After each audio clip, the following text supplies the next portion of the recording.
generally the Cane of Burna, which costs an eighth of your magic bar just to activate it each time. So you only get something like 6 uses through escape if you're using it. Yeah, the other one that you get just a very limited use of is the fire rod. So, you know, historically people want to find a bomb and escape to get those 3 chests in the back, but some of the weapons, it becomes much more random and difficult to get those bombs. So we'll see what our runners end up with here and if they're able to get that bomb while they're in the escape sequence. Absolutely, and it looks like we're off. We got both of our guys catching 5 rupees in Link's house before heading out to go search for their uncle, who's hiding in the secret passage by the castle. And it looks like you got your wish. Yeah, we have bomb strats coming up, so very exciting. It's a little bit tricky. Certainly, I would say the trickiest of all the starts. So you need 2 bombs to kill the blue guards and 1 bomb to kill the green guards. So a minimum of 5 while you're going down through escape, and that's if you don't miss any shots along the way. You also need a weapon to kill that last key rat. So, you know, very tricky to get through here without any errors. Absolutely.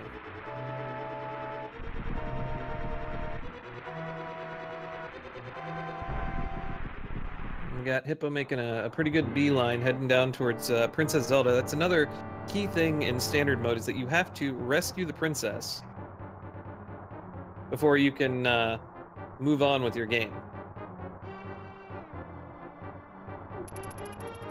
Oh, looks like Hippo missed his second bomb. It was a good setup, but had to end up using a 3rd bomb to get there, and ends up picking up the mirror, which is going to accelerate their escape by a large margin. They'll be able to use it to activate it immediately after picking up Zelda and starting right at the beginning of the castle. Yeah, a lot of people have a benchmark of around 6 minutes, give or take, for escape. But if you find that mirror in the first couple of chests, you could pretty much just chop a minute off of that and look for around a 5-minute escape. So really nice item to find here.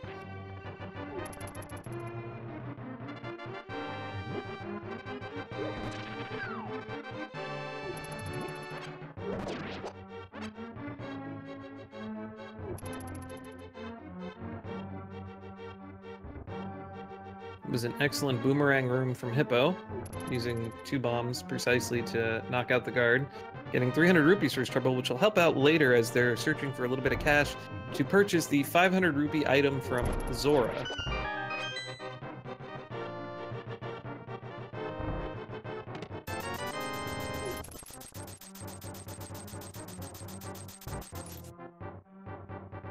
Now, LilSharkie strats for catching the boomerang guard here are a little bit slower, but a lot more consistent. As you can see, going down towards Zelda Cell, LilSharkie has 5 bombs, where Hippo only has 3.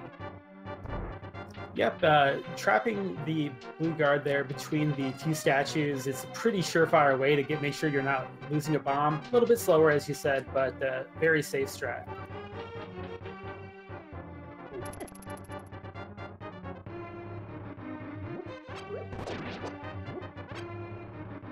And you saw Hippo and now LilSharkie using the pots on the ball and chain guard. With a lot of weapons, this is slower, but with the bombs, it's almost essential. It does take, I believe, 4 bombs to kill that ball and chain guard, and you just do not have that resource available to you. Yeah, it looks like LilSharkie didn't realize that he could use the mirror to get back out of escape pretty quickly, so we're going to have a little bit of extra time added on for that. And Hippo gets a huge boon in the Dark Cross room, picking up an extra 3 bombs to help him destroy that last key rat.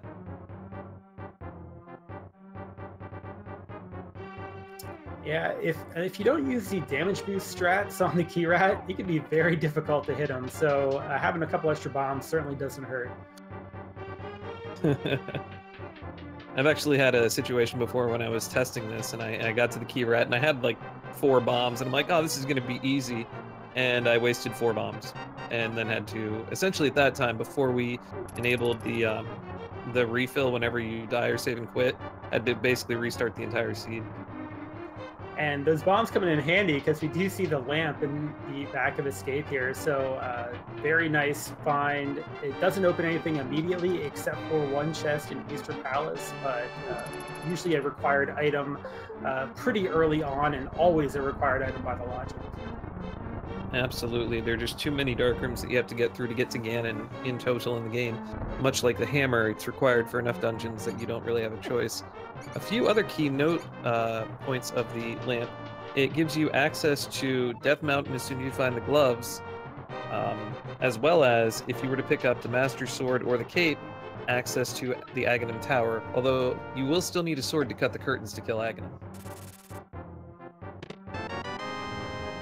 But luckily for us, Hippo picked up a sword in the Sanctuary. Yeah, after making our runners suffer with bombs throughout Escape, the seed says, here you go, here's that sword in the Sanctuary, just to make it a little bit easier for you from here on out.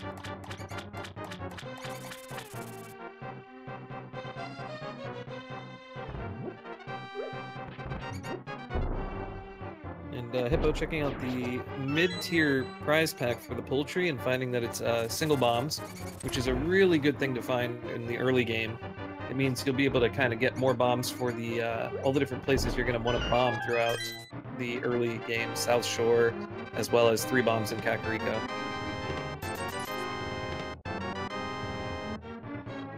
Yeah, notably, Hippo did skip the lumberjack tree check.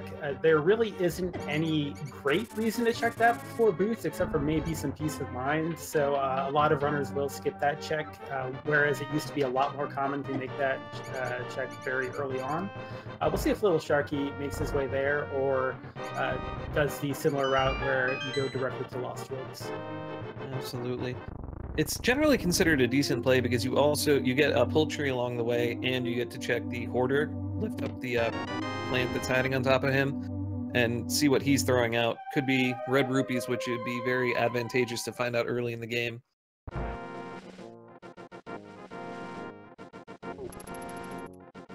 Blind's Hut, not really. Yeah, it's kind of not giving us much. Just a little bit of love hanging out in there and some arrows. Yeah, you know, an arrow stockpile in the Thief's Basement makes a lot of sense, but it doesn't really help our runners out too much.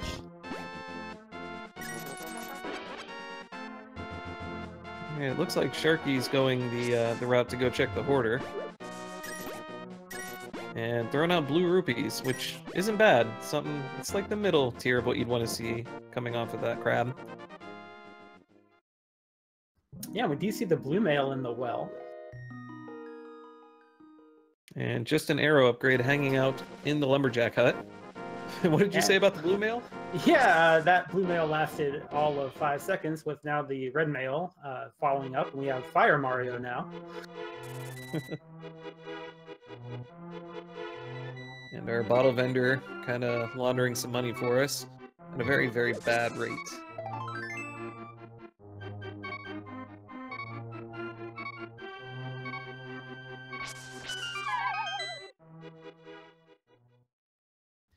Yeah, so in version 29, there's a reputation where Kakariko has a ton of value, but we're not really seeing it yet in this seed. So maybe we're waiting for that South Shore to see the items really start showing up. I mean, if the only thing we find is a cape, we might be heading towards Agahnim early game. And Dragon Mothrek in the chat mentioned that the regular game, if you miss some chests and blinds, they are empty if you re-enter the room. Can that happen in Randomizer? No, that cannot. All of the locations will always be there no matter how many times you leave and come back until you get them. That is a very interesting fact about the vanilla game that I did not actually know, so thank you. I wasn't aware of that either, so... In any case, I know for sure in the randomizer that's not the case. Did I see just bombs in the library? I believe I did. No, that would be some flippers in the library. The flippers? They were blue? It's, yeah, you got the color, right? It was so quick. It was so quick. I was looking over at Sharkie at the moment. So we definitely know that we're more than likely going to be needing boots unless both Ice Palace and Swamp Palace are not required.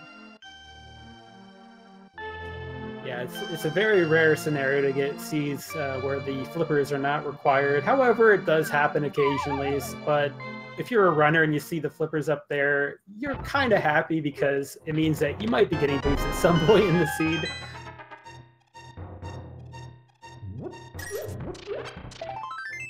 And good use of the mirror block erase when you have the magic mirror and you enter any non-dungeon cave, essentially where the mirror doesn't do anything. You can use it while pushing a block to make the block disappear. So then that way Hippo only has to make one trip inside of here to pull both the gate and get the chest. Seeing a single rupee hanging outside of the floodgate.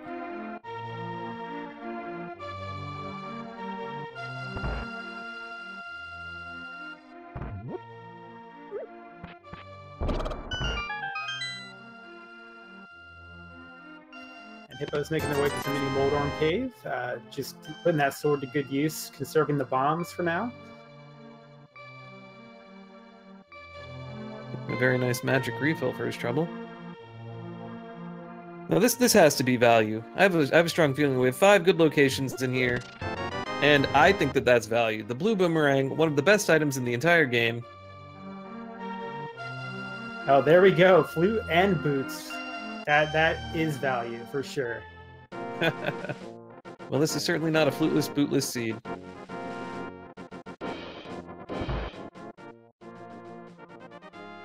Now, I have seen runners opt to immediately save and quit when they find the flute in Mini Moldorm Cave because it does speed up your check of Ice Rod Cave. Hippo, with those boots in hand, probably just figured, hey, let's just get this Ice Rod Cave check out of the way and then we can go activate that flute. Absolutely. We have, it looks like Sharkie's doing a blind go at the race game. In other words, not taking a check first. I'm pretty sure he's going to get a few rupees for his trouble, but certainly it's kind of a gamble because the amount of time it takes you to check and then come back is a much bigger time waste than just going directly for it.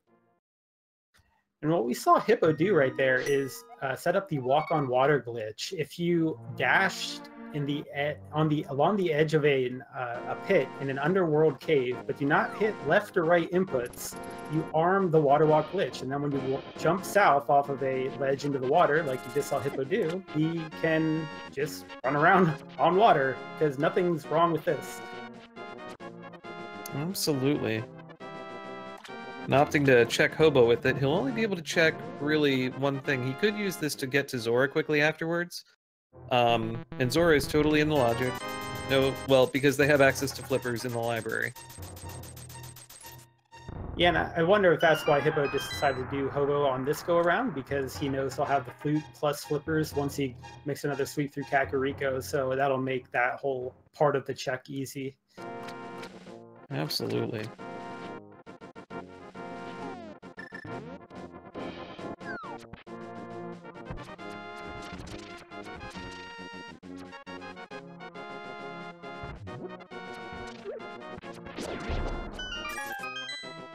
LilSharkie coming up on Mini Moldorm Cave to get his flute and boots. I'm sure he'll be very excited to see that. We'll see if he opts to go directly back to Kakariko or follow with the checks that Hippo made.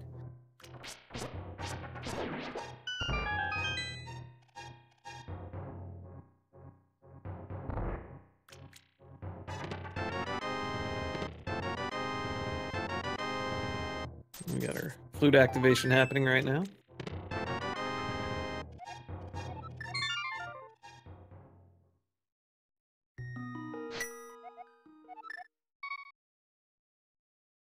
And we do see that immediate save and quit from LilSharkie to go activate that flute.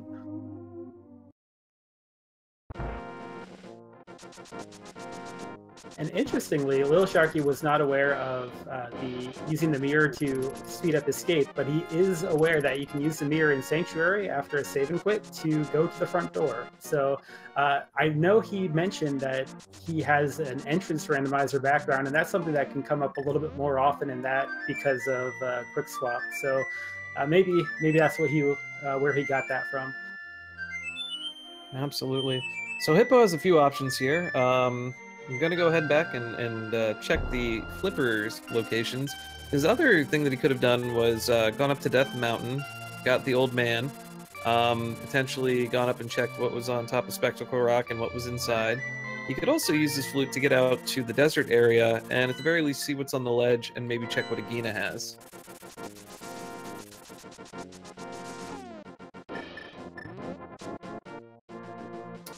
Oh, but he does find the glove here in the waterfall cave.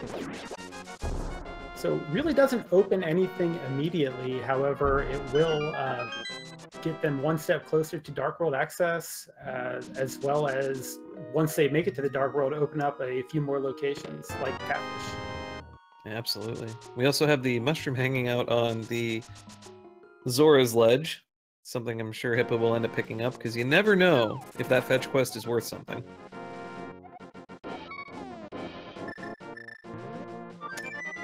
Looks like LilSharkie just now remembered that they should have picked up the flute or the flippers while they were in Kakariko activating their flute. Not a huge time loss. They're gonna basically waste 2 flutes for this, but they're gonna end up 1 screen closer to where they were heading anyway with the flippers.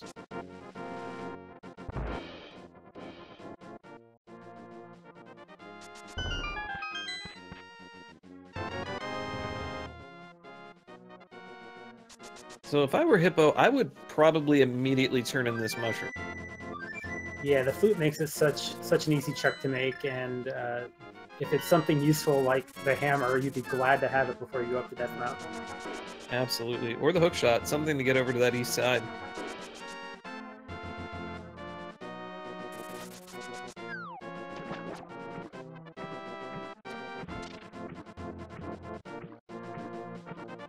And just a piece of heart ends up picking it up. My guess is because they're only sitting at 6 hearts right now.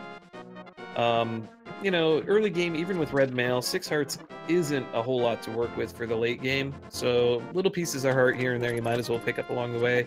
They turn into heart refills sometimes when you need them the most. Yeah, once you have that early red mail, the bigger danger, I would say, is the environmental effects, which do a constant 1 heart of damage. So when you're sitting on 6 hearts, that can still hurt quite a bit, like Mothula's Lair, things like that. Absolutely.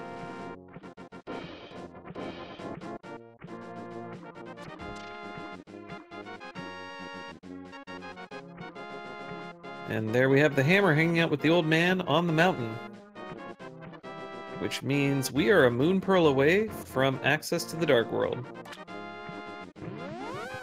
Oddly enough, at 17 minutes in, we still haven't gotten a map check from Hippo. So we're gonna see. I guess at this point, until you have Dark World access, it's not really that important. Maybe go into a dungeon if you can. He has access to all of Tower of Hera, so it might be just going in there and clearing out Moldorm anyway. Yeah, he'll be able to hear the music once he goes inside. It might be worthwhile to do the map check prior to going in, though, because if it is a pendant, but it's the green pendant, it might change your decision-making a little bit. Absolutely. It's also, I mean, of the 3 Light World dungeons, one of the quicker ones, so long as you don't have to go into the basement, so you might still dip in, and if he gets the big key in the first 2 chests, might just go ahead and complete the dungeon.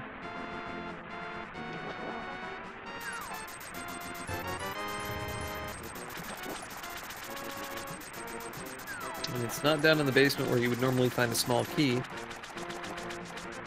Although at this point, he's also kind of running out of options of places that he can go.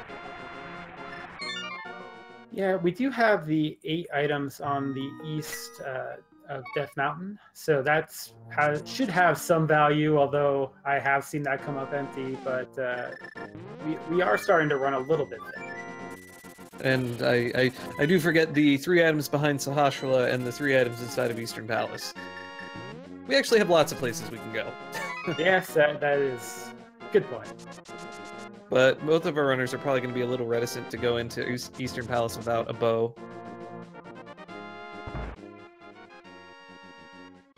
And one of our 2 Tower of Hera items being a big 20. Well, it looks like Hippo's going to set himself up for a bomb jump here. A lot easier with the boots. Although it looks like he's just setting it up without the boots.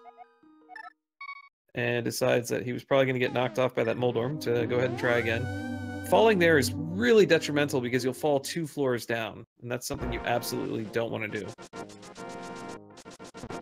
Yeah, Tower of Hera is a dungeon that you can have full cleared in 3 minutes or in 10 if you have a really bad time. That's true, and luckily, so in standard NMG, like any percent, when you're doing this dungeon, the only thing you have coming in here is the fighter's sword, which requires 6 slashes or spins. They both do the same amount of damage to Moldorm. Although, luckily, Hippo has the hammer, which does tempered sword damage, meaning you only have to hit Moldorm 3 times with that hammer. And because you never get to the 6th, or the 6th stage of Moldorm, or 5th stage, however you want to count it, he doesn't go aggro on you, and it's a lot easier to kill him. Yep, so Hippo gets his crystal here from Moldorm, but it does appear as if there's an item in the basement, so he'll have to make the choice whether to go back in or to skip it for now. And that is it's a really big, if you want to waste half a minute going down into the basement in the tile room, and it looks like he's going for it, or do you just go after the 7 chests that you have access to on East Death Mountain? Yeah, it's a big decision too, because it's certainly the least chest dense place available right now. However, if you don't do it now, you're probably not going to do it until it's one of your last locations. So it's a gamble to skip it. It's a gamble to do it. It's a gamble with your time if you do it. And he decides not to do it after setting it up. Went ahead and made a choice to start going in, then turns around and says, nope, I'm not going to waste my time. Then turns around again and says, nope, I think I'm gonna do this. I don't want to. So I think what happened there, he was on the pegs, checked his menu, didn't see the compass, so thought, oh, I must have gotten 2 items. But the compass was the first item in the basement that he didn't have to pick up. Oh, interesting. I could believe that was the line of thinking there. Yeah, sometimes when it's the very first item you see and it's a map or a compass, you don't pick it up, you completely forget that it was something you did. Yeah, absolutely. And meanwhile, LilSharkie has basically caught up to Hippo. He has the full Tower of Hera ahead of him, but they're in the same location now. So LilSharkie has been making good work getting up here, has done the same checks as far as I'm aware, so doing a good job coming back up. Absolutely. And we're going to see what our long wait was for. Turns out to be a shield. One of the more underrated items in the game. Yeah, probably not exactly what he's looking for, but it can come in handy from time to time. It can block the one, what is it, spear that's thrown at you outside of Swamp Palace. Yeah, that's pretty much its primary use in the vanilla game, and probably in Randomizer as well. You see Big 20 hanging out on top of Sky Island there. I don't know, I'm a big fan of the shield. I actually don't mind picking them up if they're not terribly out of the way. Like, I would skip it if I saw it on Sky Island, but I'm not upset if I ever end up picking it up. No, I agree with you, especially if you're playing one of the crazy settings like an Randomizer with chaos damage. That shield can save your life, and you don't even know it. It's just random. It feels and it, clinks a fireball when you upgrade to the fire shield, and you're like, wow, that was great. Absolutely. And Hippo's going to do something here because he has the mirror. He's going to go ahead and pop into the top of Paradox Cave's entrance and use the mirror to block a race again, and then this way he's kind of saving himself walking into the lower entrance and falling down. So it's a minor time save, but it's actually, every second counts in this game. Yeah, any screen transition you can save is certainly worth it, and Hippo showing a nice one to use here with the mirror. And meanwhile, LilSharkie making quick work of Moldorm himself and getting his first crystal. It was a pretty good fight from what I had seen of it. Not falling off is the key, start to that fight. All right, we got Hippo finding some good stuff there. Basically, the cape, which yeah, it's very unlikely still that Aga would be required, but it's not off the table. Yeah, that could be depending on. So Hippo is down to behind Sahasrahla, inside of Eastern Palace, and Agahnim. Yeah, that's it. That's all that's left for him to pick up before he's gonna have to go kill Agahnim to get to the pyramid. And the worst part is the pyramid might not even be the Moon Pearl if that were the case. It could still be something like the gloves, and the Moon Pearl is in Misery Mire area. Or the Titan's Yeah, absolutely. Or it could be the book, and the myths are in desert, and then the Moon Pearl's in Checkerboard. I think Checkerboard Cave Moon Pearl is one of my most favorite locations to find it, because the first time I've found it there, I dropped my jaw, I dropped my controller, and I just slow clapped alone to myself, playing the game. I'm like, you have beaten me, Logic, today. You've beaten me. Yeah, whenever, you know, something like that comes up, it's rare, but whenever something is possible in the Logic, it will find a way to make it happen at some point, and it's definitely fun. Absolutely. So, Hippo's starting to get a little more concerned with each thing he's picking up. He just got 5 rupees in Eastern Palace. There's only 2 more things left in this dungeon. And he might even be bow-locked out of one of them. So, each and every location he's going to is just more and more of that creeping in the back of his mind. I can go kill Agahnim. I don't want to kill Agahnim. No one wants to kill Agahnim. Yeah, with this particular item setup, you have to figure you're going to be finding the Moon Pearl, but man, it's getting close at this point.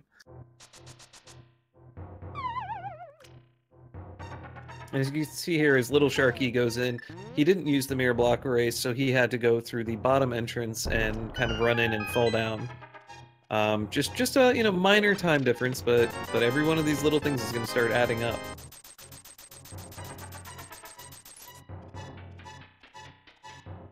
Hippo showing off a strat that is just pretty much executed the same way in both Rando and NMG, which is killing 2 Stalfos instead of 4 by making 2 of them spawn in spots where they can't spawn, so they just don't ever appear. Absolutely. The key thing is when you enter the room to walk up to the pot, walk to the directly left, and then kind of walk down a little left of center, and where the kind of bones are on the floor, if you move just to the right, you'll trigger them. And where Link's position is, one of the Stalfos will spawn on top of the pot, and another one will spawn off the screen. So it's actually, once you see it, once you understand where they're spawning, it makes a lot more sense.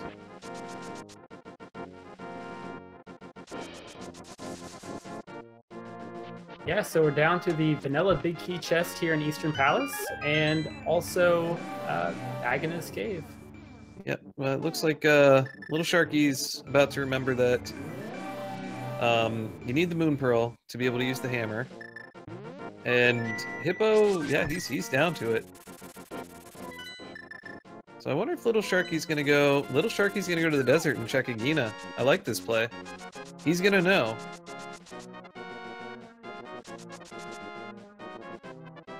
And Hippo's just making the dive, making the go after Agahnim. So this could be a huge, change in time and everything, if the Moon Pearl is hanging out with Agahnim here. Yeah, it's definitely a strange play on Hippo's part, in my opinion, with the flute and the easy access to the desert area. And LilSharkie finds a bottle, so maybe a fetch quest for that Moon Pearl. Oh. That is something that could happen. I like that. I like where this is headed.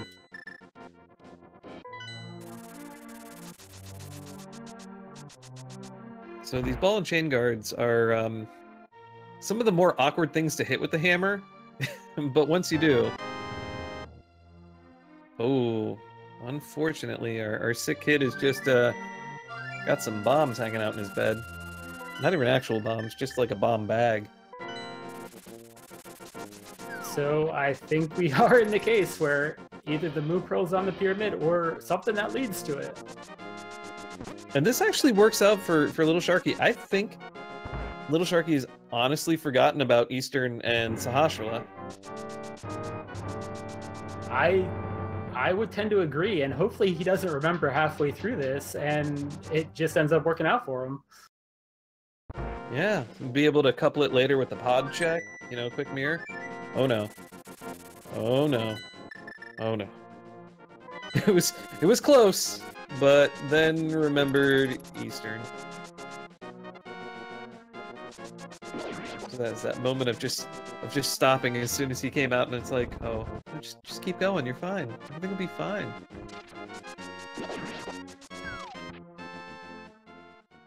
Although, to be fair, I think this is one of those, if I was this far into a seed where he is, I would consider just doing Agahnim anyway.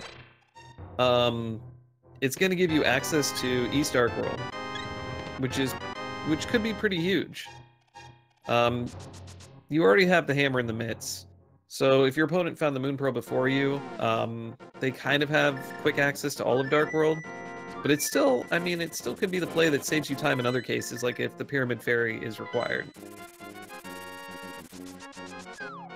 Yeah, this is also the kind of time in a seed where, you know, Hippo has a reputation of being a very, very strong player in this game. And if you're LilSharkie, this is a place where, hey, you know, if I need to gamble at some point, here's a place where I could do it.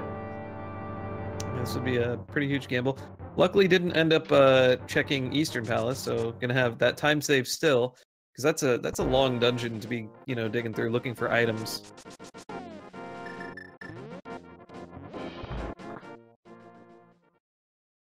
But LilSharkie definitely has something that that Hippo doesn't, and that's that bottle. That can come in handy later. Gonna find out that Boomerang doesn't do a whole lot against these guys. Yeah, the stun is just a couple frames. I don't know exactly how many, but it's very short. We got Hippo doing his Agahnim kill here. One blue ball that I've seen so far. And key thing about LilSharkie just tried to do a key dash in that room. There are two ways you can line up that key dash. One of them is walking to the bottom of the floor, start dashing left or right, and then turn up at the last second so that you dash straight up, and you'll key dash right through the door. The other one is right after you pick up the chest, if you just walk directly left, start your dash, and then turn up, you'll go straight through the door. Yep, key dashing, you need to be a multiple of 4 pixels away from the door, and luckily pretty much everything, every static object like that, the wall and the chest, are multiples of 4 pixels away, so either one works just fine. Alright, looks like Hippo's knocked out Agahnim 1, and we are going to get to see what is our item on the pyramid. I'm really personally hoping that it's not the Moon Pearl, that there is a little bit more the seed wants them to do first. I'm right there with you. Ah, oh well. So we got the Moon Pearl on the pyramid. And that's one thing that some people might not know. If you hop down after you get the Moon Pearl, the game will put you into the blink state when you hit the ground.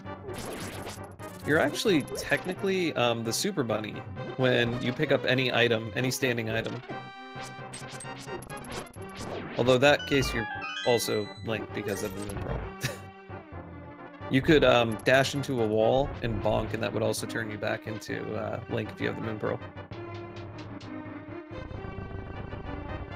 So I definitely agree with his initial play here is immediately go after the densest area, the Hype Cave. Which so far is not being as hype as we were hoping. But there we see the bow in the last chest that makes the Palace of Darkness completely finishable. I would expect to see him finish his south route here, but Palace of Darkness would also just be a great play to go right back to, and that's what he's deciding to do. Which, at this point, I think a map check would be something I'd be interested in before I... Nope, there it is! Looks like we got Skullwoods was a pendant, and I think Ice Palace was green pendant. We'll wait for the tracker to maybe fill in a few more of those. But that definitely makes Pod a good play to go after, being a crystal. Yeah, it's a fully clearable crystal with 5 items to collect, so a great play right now. Very straightforward play, but a good play for any runner to go to at this point. I think I would have potentially gone and done before pod. I would have considered doing like south of Haunted Grove, checking out Stumpy, and maybe doing the digging game. You have boots, so it's not super slow. Yeah, I agree. Those are 3 items that you're never really going to have a better time to do them, and if you do happen to find the mitts before you do Village of Outcasts, it makes it more, it makes it easier to do the flute method for the purple chests. So, yeah, there is a good reason to do it that way, but going directly to pod isn't a bad play either. Absolutely, and if LilSharkie decides immediately coming out of Agahnim here to get the Moon Pearl and go to pod, the upside is that he'll find that big key in the first chest and not be able to do anything else in this dungeon until he goes and picks up the bow. So the seed is being at least a little bit nice to our runners here, and not letting them, you know, dip too deep on a double dip into pod if that's where they're going. All right, LilSharkie recognizing, one, that if he were to save and quit right there, the game would just put him directly back on top of the pyramid, which no one wants to be at, mainly because they have the mirror and they've killed Agahnim.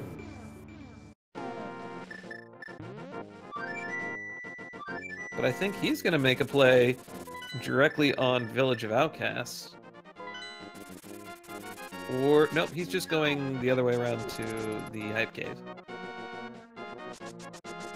Doesn't want to do the Dark World Traversal. And I believe Hippo ended up picking up the shovel there, the flute scoop. Is that the official name of it nowadays? I don't know, you tell me. But yes, the shovel was there on the right side of pod. And getting it knocked around a little bit in that room full of the hard hat beetles. I swear that bumper in the center of there is just like twice as active. A little known fact about the bomb vendor there, or a very well known fact, he will sell you 30 bombs for 100 rupees. Yeah, I think LilSharkie was out or didn't have enough to clear Hype Cave, so made use of the bomb vendor. Very smart play, making use of his knowledge of the game. You know, you call it the bomb shop, everybody calls it the bomb shop, but some people just, it doesn't click that, hey, you can buy actual bombs there too. That crazy bomb vendor, I don't know what else he sells, but he has that one big bomb, right?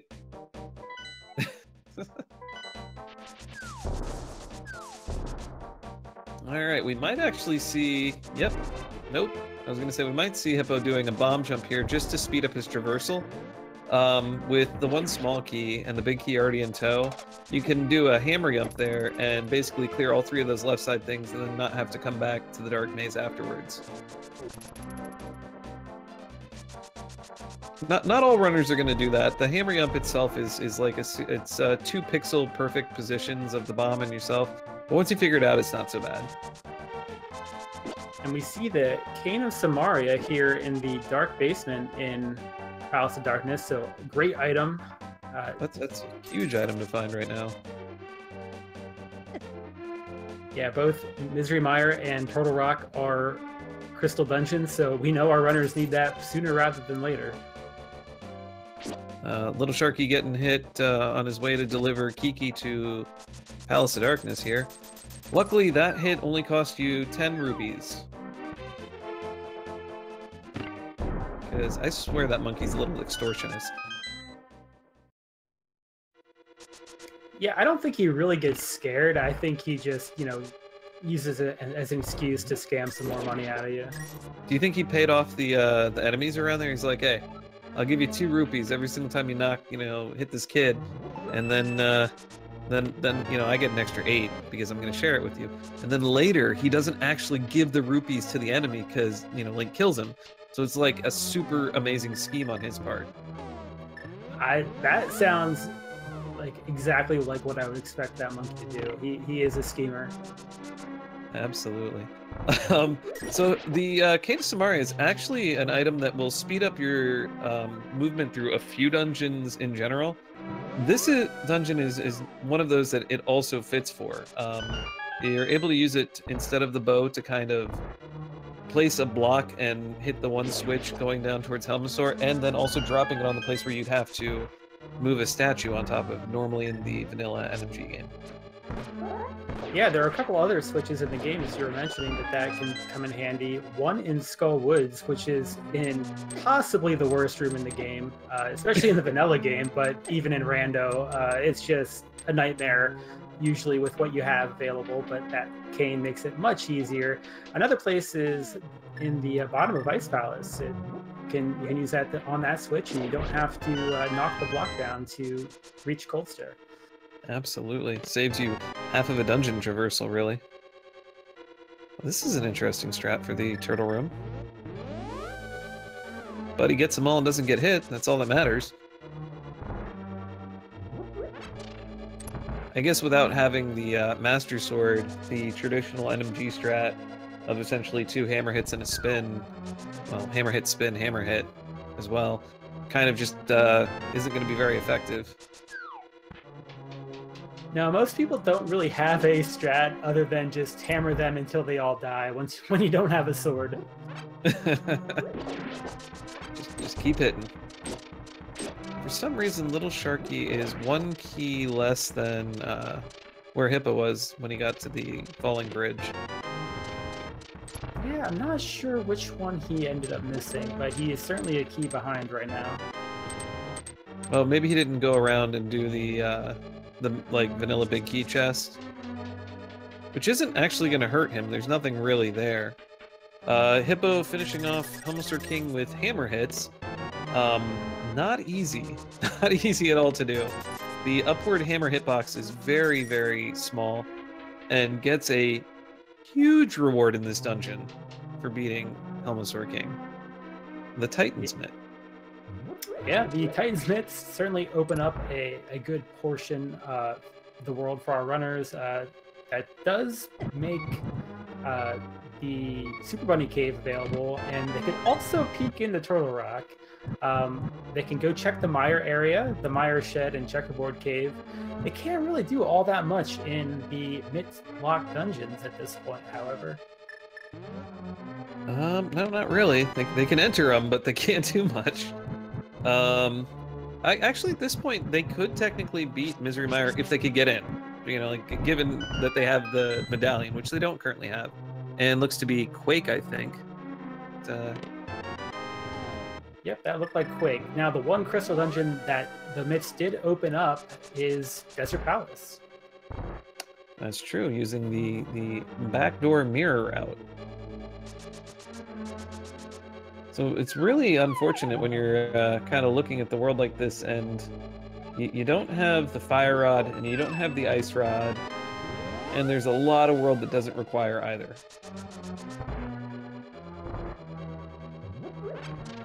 So this could be like, it's almost dangerous to get the Titan's Mitt as early as they have, because there's just so much that, you know, with 1 or 2 more items they can check.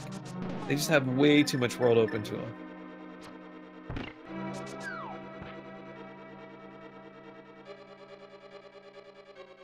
I'm guessing LilSharkie is gonna maybe collect the hearts on the left side here. Would be wise. The 3 left skull pots there are hearts, and absolutely gonna pick them up. Yeah, great idea. Even with red mail, you don't want to be going down here in the basement with 2.5 hearts. Now, I could get lucky. One of the Gorias for Hippos dropped a fairy. It doesn't look like he got the same luck of the RNG on that one. Oh, we got Bombos in Desert Palace, which gives us access to the Ice Palace. Yeah, I would expect our runners to go check out Village of Outcasts and get East Town out of the way before they would dip into a Pendant Ice, but it does open it up, so... Well, I wouldn't suggest going in there, but it's there. Well, you don't like doing, what What is this? Bombos fighter sword cold stare? That's not something that's on your, you know, bucket list. Hey, I'll do a hammer cold stare with anybody, but I'll do Thieves Town first. Fair enough.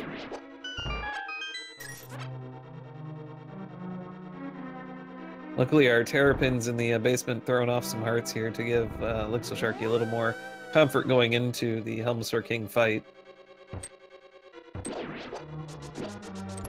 But you know the rule of Randomizer, right? If Ice Palace is available, it has all your value. Yeah, except when it doesn't. But yeah. That's all dungeons.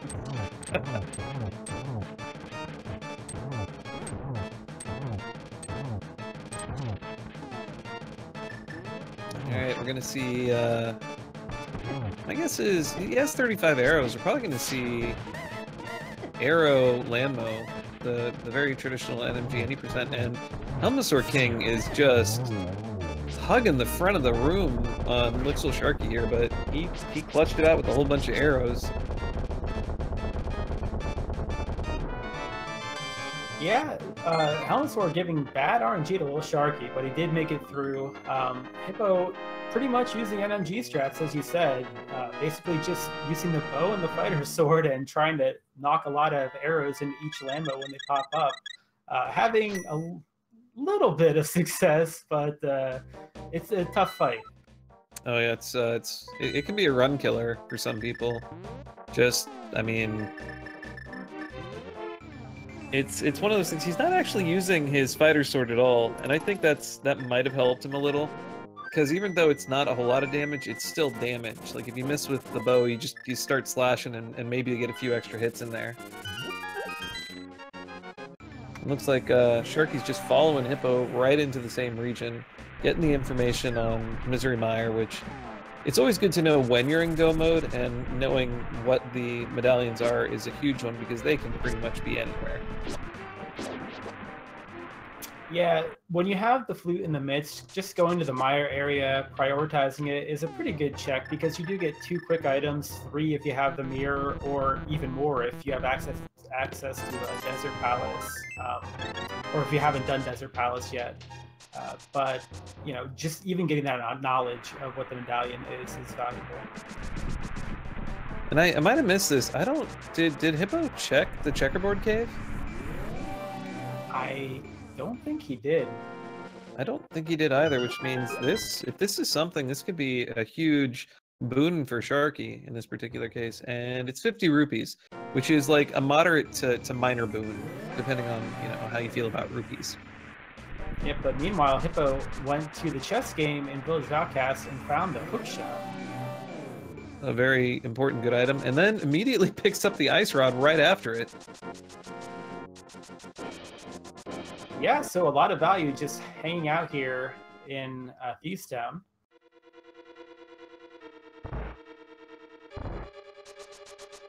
So we are... What other items would we need to complete this game? We'll need the fire rod and the Quake medallion. We're not sure if we need either. That's kind of a 50-50. My guess is after Thieves Town, Hippo might just go up to Dark Death Mountain and see what the medallion he needs is. Yeah, that would be a great play. You get that information, plus Dark Death Mountain does have 6 easy items available for our runners. Yeah, right after the hookshot especially. It's a very, very high value play at this point.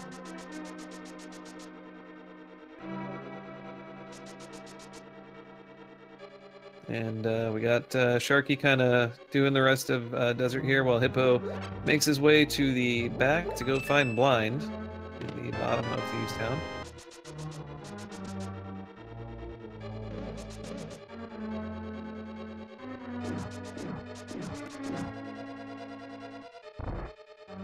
Also, at some point, our runners absolutely have to find a better sword. They cannot complete this game with the fighter sword alone. No, and even then, just having Master Sword Silverless is not a fun situation. I'm sure Hippos would be able to manage it. I don't know if LilSharkie has done Master Sword Silverless. I'm just not familiar with their experience with that. But it's not an easy fight on Ganon for any runner. No, it's certainly one of the more difficult ones, and the biggest problem is mostly phase 2 when Ganon has his fire bat circles. Getting 12 spin attacks in there can be trying if you've never done it before. It's a lot of being very patient, or being super aggressive and being okay with being super aggressive, in which case you're probably going to take a lot of damage. Yeah, and both of our runners do have the cape, which can help that out, but unfortunately they don't have anything to extend their magic, so it's not going to help much, especially if they do have to save their magic for the last phase. Well, LilSharkie has a bottle, at the very least. He picked up it off of Agahnim, which would give him one whole extra bar of health there and one extra bar of magic. So I'd say between the two, he's certainly much more outfitted for that fight. Absolutely.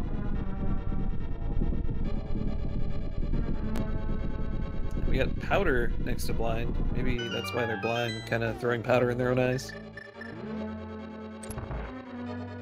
And Hippo, not finding the small key anywhere in the dungeon up to blind, realizes that the big chest holds the small key and not something that they're going to be able to get. I think LilSharkie's going for bomb strats on Landmo. I like it. I respect it.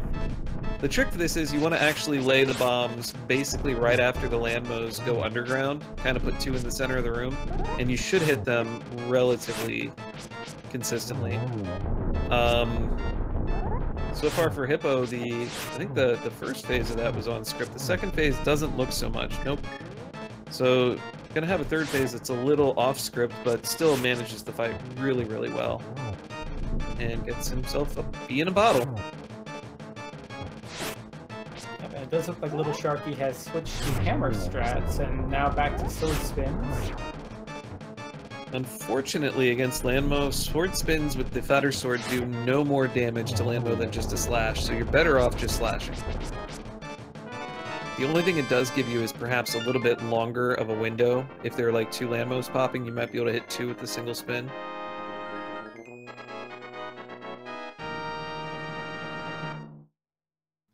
Yeah, but with that, LilSharkie does pick up his 3rd crystal.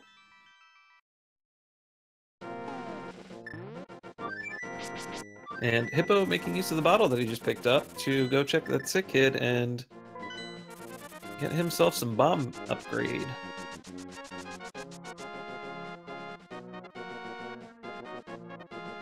And it looks like Sharkie's probably going to follow in Hippo's footsteps here, although there's a chance that he might go dip Skull Woods first. Nope, not a chance. Okay, well, which I also think isn't a terrible play to dip Skull Woods first. You can check a few locations, and you can also check the bumper cave immediately after. You have the cape. It's, not a terrible check at that point. Yeah, especially if you're planning to do the Smith sequence and the entire south route. If you do the Village of Outcasts portion first, it just becomes a hard decision when you would actually route in Bumper Cave or Graveyard Ledge if you want to do those at all.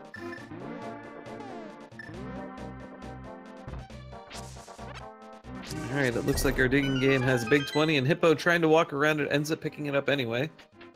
It's a little unfortunate. I've been there multiple times. And yeah, Hippo's at the very least going to be doing the hammer pegs and the smith and probably the purple chest. Don't know if he'll take the purple chest for a little bit of a tour. I think it's probably his best bet to do that. There's always the off chance that the purple chest has the book, which, is good to have right there next to Swamp Palace.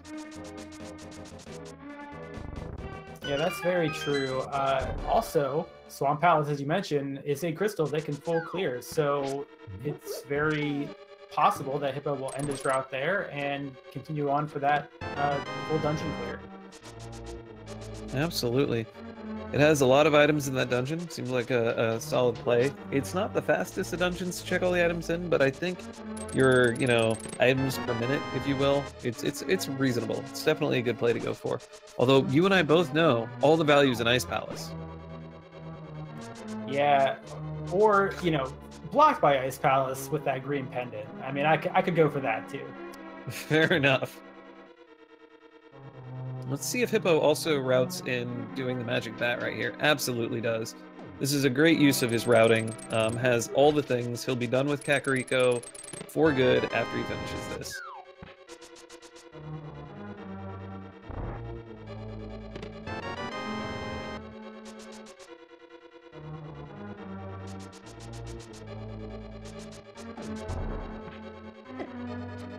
And we see the fire rod. Wow, one step closer to go mode. See, I think it was earlier you said, you know, all the values in Kakariko, I think it was always there. They just couldn't find it. It was hidden in, like, the Dark World or at the Magic Bat. That's a good point. It was just a little bit away from where they currently were at the time.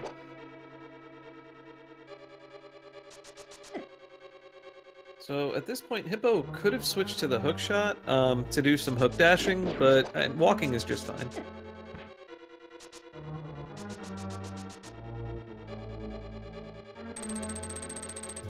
Alright, so right now we just need a sword upgrade, the Quake Medallion, and potentially the Ether Medallion if that's what's required for Turtle Rock.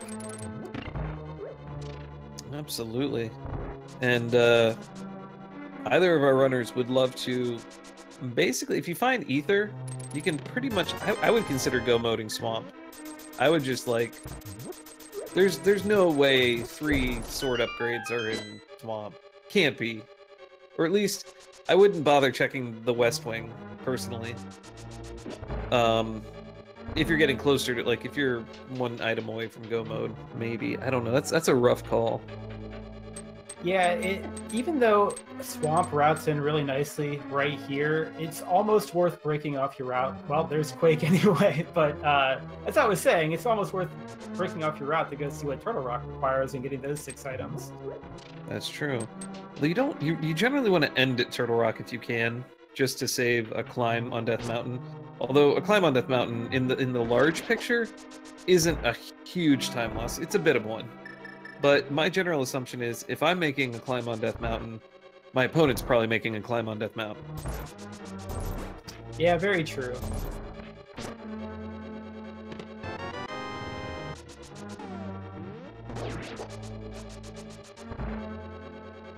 Alright, Sharky doing a quick menu check, realizing, oh, I can't really get anything in there.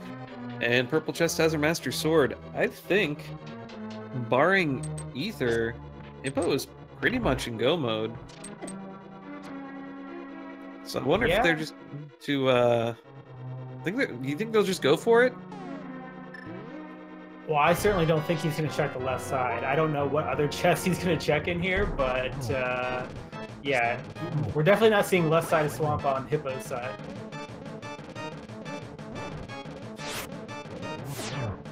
It would probably be devastating if left side were like Ether and he chooses to skip it.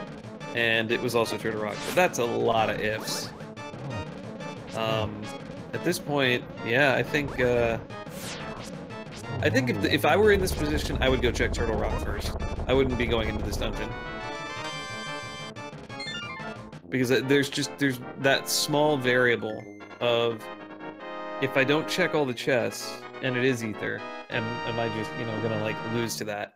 But it looks like he's still checking locations, so he's either looking for a sword or Ether at this point.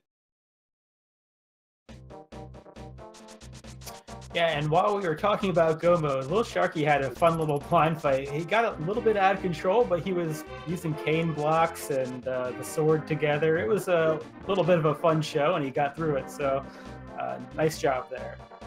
Absolutely. And it looks like he's on his way to getting that Master Sword, hopefully. Yeah, and hopefully the Quake Medallion as well, if he routes the entire south route in. Yeah, it could really go either way because he didn't do the digging game, and it's generally considered the routing practice is to go check the digging game, because you can't play the digging game if you have a follower. So he might just be planning to skip that, or he's planning to skip the purple chest. I don't know which.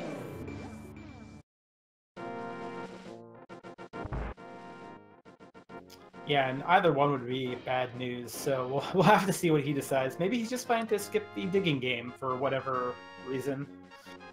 Well, luckily it's only 20 rupees, so... Oh, we got the blue cane for Hippo. One more piece of protection for later. I'm really glad that Sharkie's picking up his fire rod here, and... Nope, that's all Hippo's checking in this dungeon. He checked a few of the first locations and said, that's enough for me. I bet you he picks up the waterfall chest, and... I don't know, he went out of his way for the chest south of the big chest. He might also do the 2 chests that are south of the stairs here.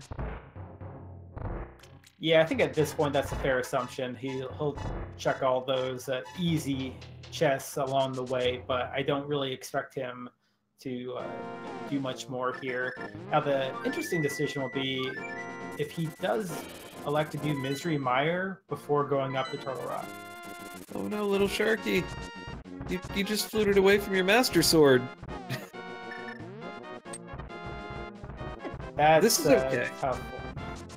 Well, he's gonna get a whole bunch of chests over here on East Death Mountain. He's gonna know what Turtle Rock is, and he's also not gonna have Quake.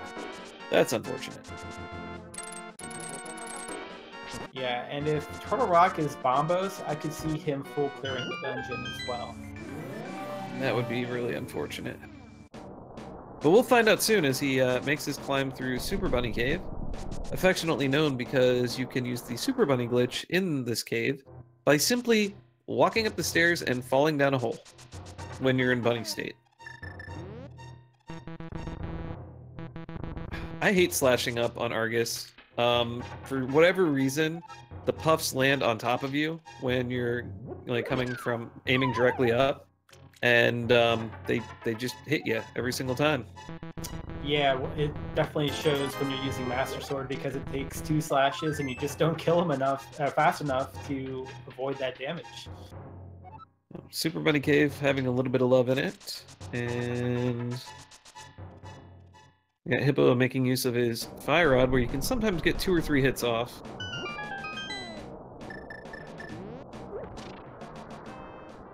And getting a full heart off of Argus for Hippo.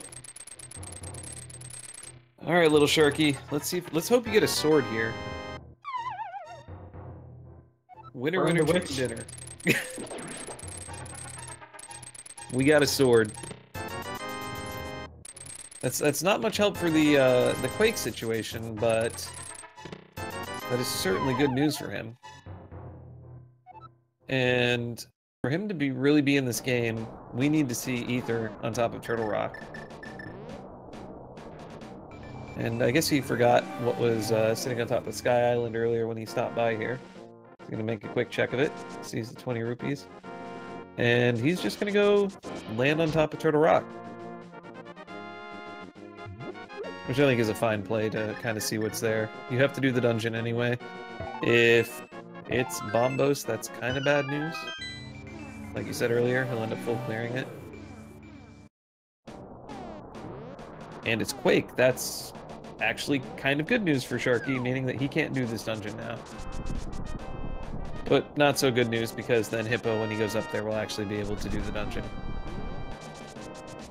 Yep, that does confirm that Hippo is in go mode, although he isn't 100% sure yet. So he is electing to do Mire before checking.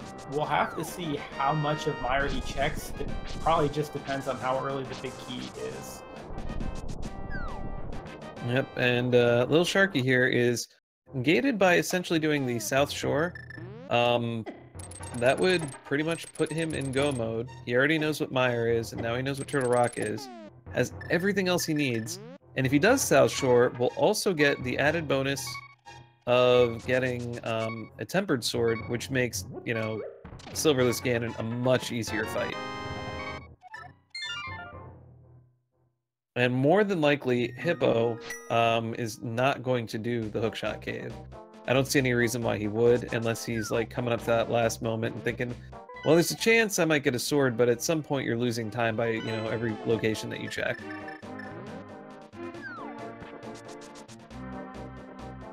Yeah, absolutely. And just given the chance that he would have to open a certain number of chests in Ganon's tower, there's always a small chance that you'd run into another sword upgrade or the silver arrows while you're in there. Absolutely. And he's also going to be checking, I mean, you end up checking a fair amount of the chests in Turtle Rock.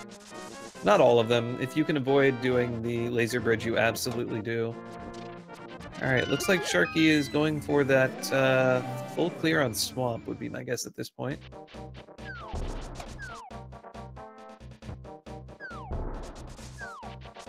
Oh, no, yep, nope, yep, that's where he's going. And even the bush guards there, I don't know what we call those, the living rocks, maybe? We're trying to say, no, you don't want to go here yet. Save it for later.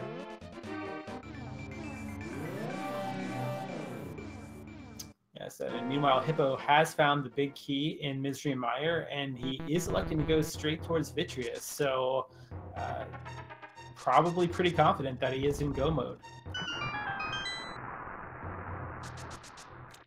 I think at this point it's at least worth just kind of, like, if you're not, you know where you need to go next.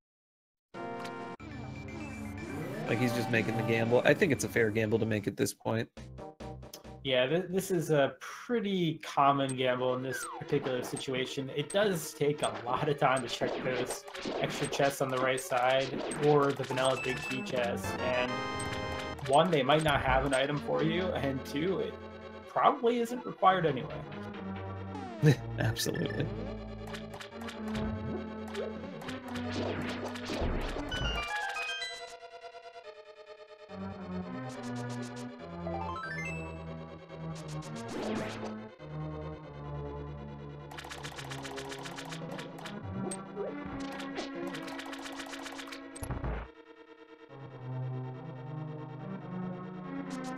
Alright, so LilSharkie's gonna let us know probably what the West Wing items are.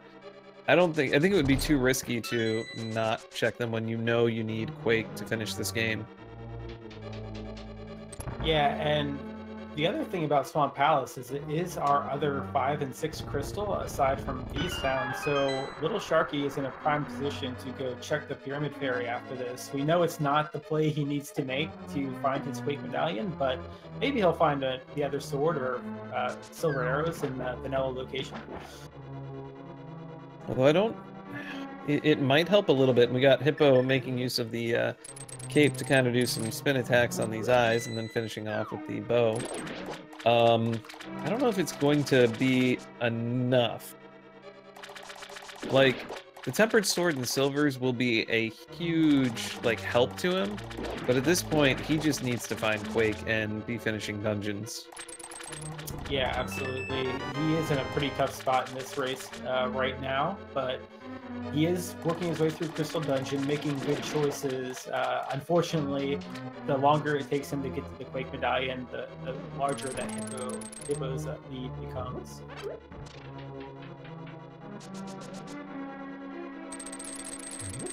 Yeah, I guess the best thing that could happen is Sharkie could do the South Shore and actually finish it with the purple chest. I know I've been in situations where I found my go mode item doing the South Shore quest and just totally skipped out. Like, I just dropped off the purple chest and moved on with my day.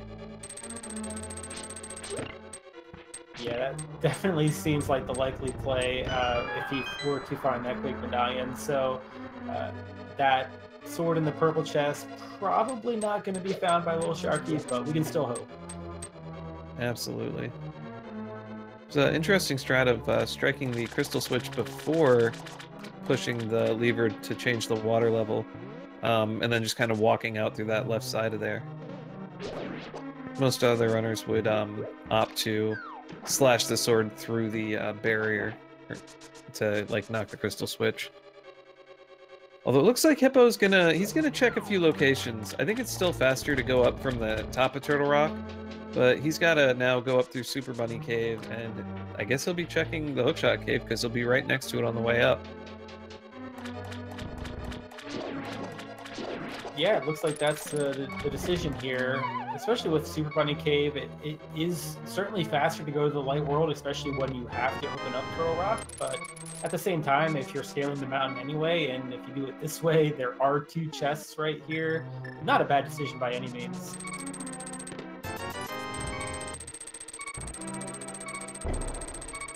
Oh, looks like LilSharkie is setting up a death warp. When I guess they wanted the health refill. I'd say I probably would have just mirrored at that point, but yeah, I guess if you just want the health refill. Yeah, and unfortunately with the red mail, the bombs only do a quarter heart of damage, so though he was at 1 heart, he still needed to wait for 4 bombs to explode. So I think Hippo at this point is he's opening all the chests because he's not sure still what's on Turtle Rock. And it's like if Ether is in there and he went over to Turtle Rock to find out it was Ether, that would just be, you know, annoying to go back and then start opening chests again. So I kind of get that. Plus, he did end up getting a tempered sword out of the deal.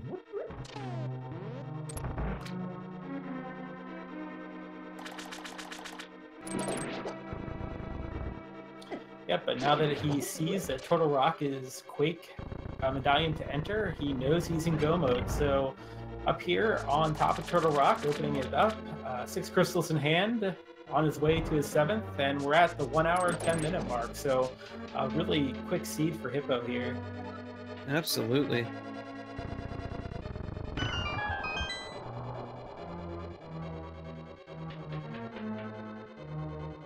Yeah, I could see Hippo essentially is only going to be opening any chest that is in his path that actually lead, like, he knows can be a possible, like, getting to the end of the game. So he'll be opening Turtle Rock chests until he finds the big keys the big key and enough small keys to get down to Trinax. And then in Ganon's Tower, as soon as he has 1 small key and the big key, he's just going straight for Agahnim too.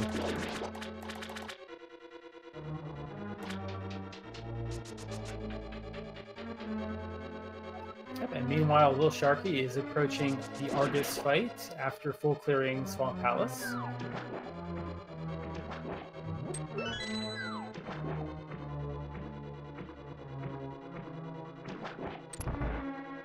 Good use of the hookshot there. That's actually relatively hard to catch the right stanchion. Call that a torch nowadays? What do we call that thing? I'll go with stanchion. Let's go with it.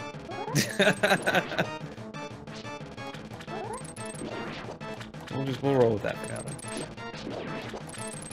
I like the LilSharkie was doing some of the spin attacks. I think it's actually faster to slash with the Master Sword. It's certainly, if you have the Fighter Sword, much faster to do the spin attacks. Yeah, I think if you can get 2 at a time, doing the spins with the Master Sword would be faster, but that's also trickier to do and pull off, so doing it this way, just slashes, is just fine. So that Chain Chomp room, it's never anything good except for when it is, and this time we got ourselves a red shield to block them fireballs for the end of the game, which I believe there are 1 in the Medusa. There's like a few Medusas at the top of Ganon's Tower that you have to worry about fireballs from. Yeah, and yeah, Lammo 2 and in the Helmosaur room, yeah. Very useful at this point. And I guess Hippo didn't get the big key in the dungeon because he's going for the big key chest. I've been trying to keep an eye on both our runners here, and we're going to have to see big key there. Absolutely, okay.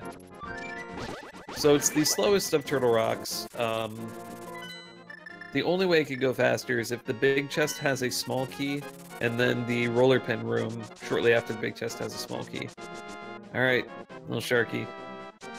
This is where you don't go into Skullwoods, and you finish the Purple Chest quest. That's what you're gonna do next. You're gonna realize how much value is in the South Shore. Yeah, no, this is good.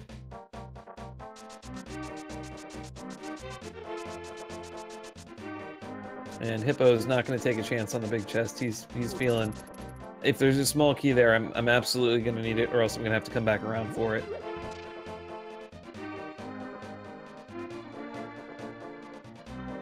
Alright. Looks like we're doing South Shore for LilSharkie, and Hippo gets his big key inside of the Turtle Rock big chest. Yep, so LilSharkie, on the plus side, is headed towards that Quake Medallion. What we don't know is what he will do with that purple chest once he finds it. You know, I gotta hope that at the very least he's just like, you know what, I have this on me. It would be dumb not to drop it off. That's my hope on it. And Hippo getting his second small key from the roller pin room does not have to do the laser bridge, so he'll be going straight on to Trinex. And okay, so LilSharkie has his medallion. Does he drop off the purple chest? I don't think he's gonna drop it off. Nope. We're having an abandonment of the purple chest. I don't blame him. I really don't blame him. But to know you're that close to a tempered sword, there's a chance that there's another one nearby, or that he'll find silver arrows maybe on Laser Bridge or in Ganon's Tower, because there's still one sword, we don't know where it is. It could be inside Skull Woods or Ice Palace, or well, we know it's not in Eastern, because Hippo cleared most of Eastern. How is the man in desert gonna get his lunch? I don't know.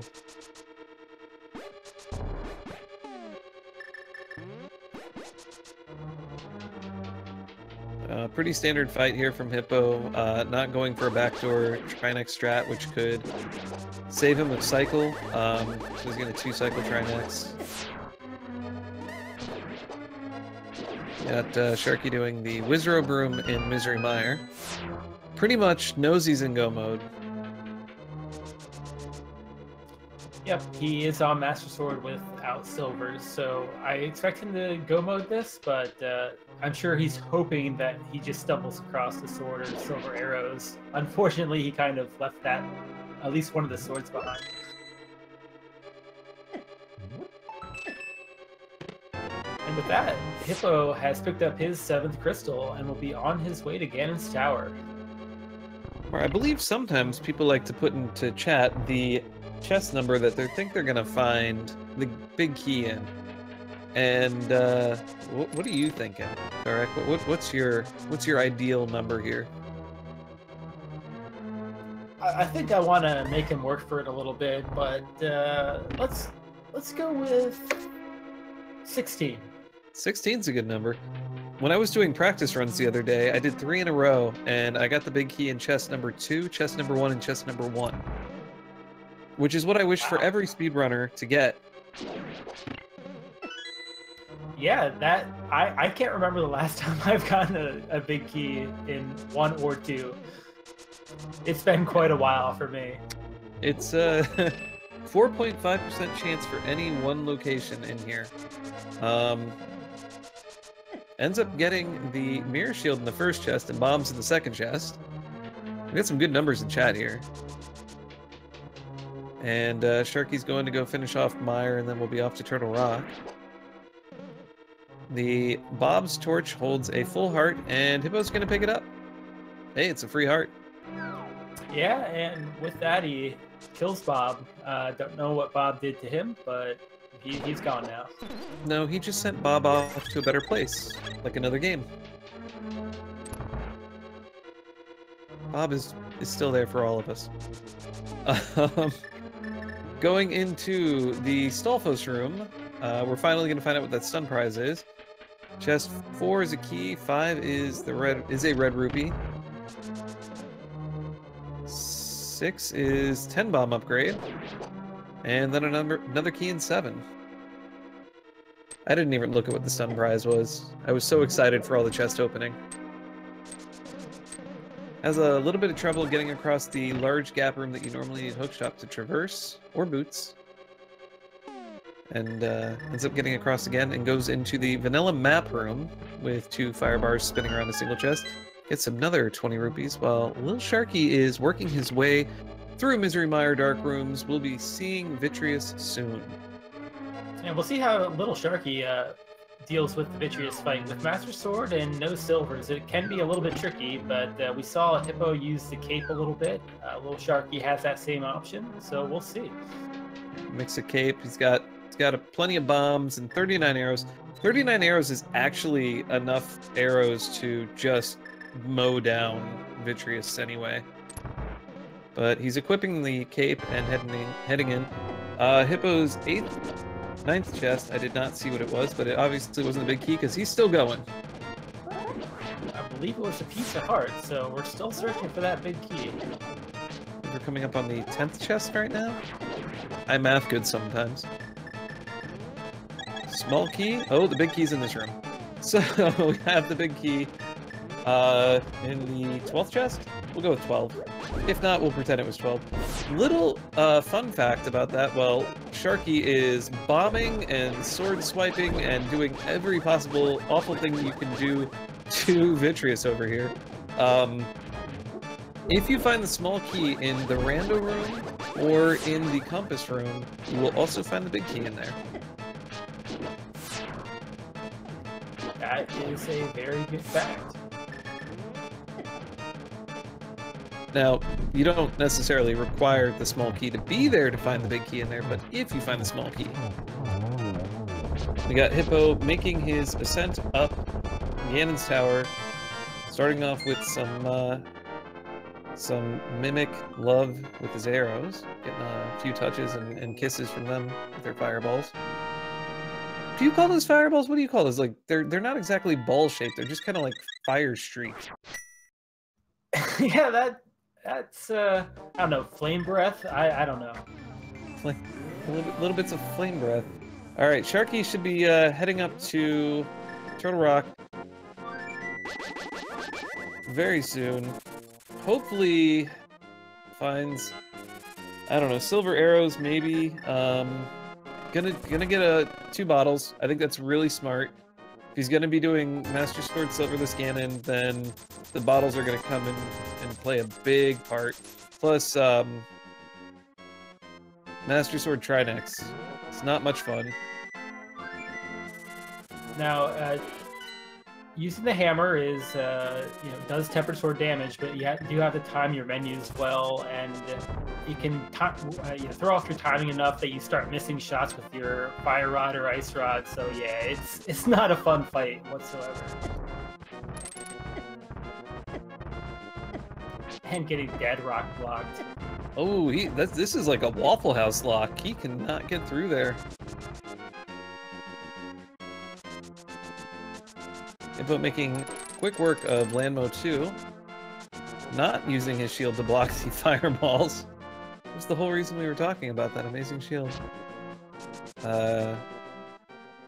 Doing good job with his Cane of Samaria to get through the Wiz Robes.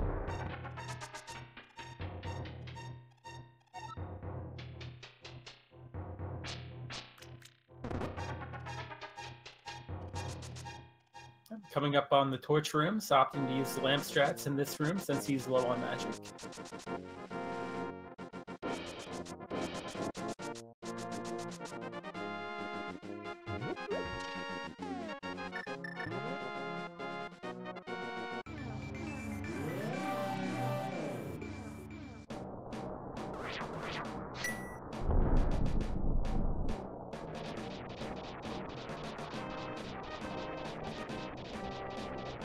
And looks like he's gonna check some chests at the top of the tower. Gets a fairy in a bottle, that's nice, and a bug net to go with it.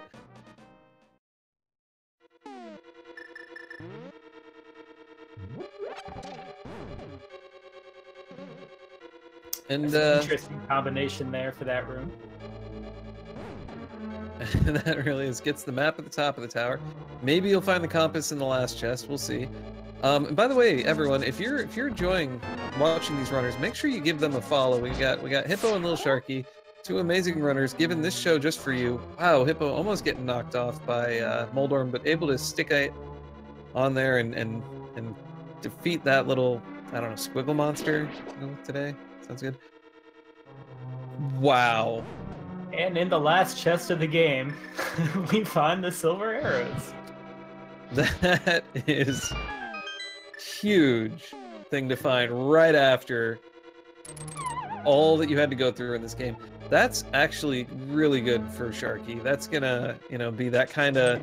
You've just done all this awful stuff, played the game with the Master Sword, half of it with the Fighter Sword, and at the very least, you're gonna have to deal with the tough Ganon fight, but you're not gonna have to deal with the tough last phase. And wow, that Agahnim, getting 2 hits on that, even with the blue ball.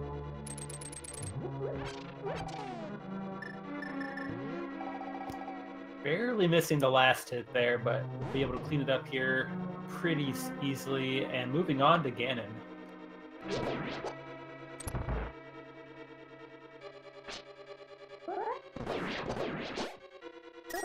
Alright. So Ganon has something like, I don't know, 13 different things he says when you go in there. It's growing every version. We add a few more each time. I don't know which one it's gonna be. It's always exciting, you know, when somebody gets there to see what it is. Sharky having some fun there with the chain chomps.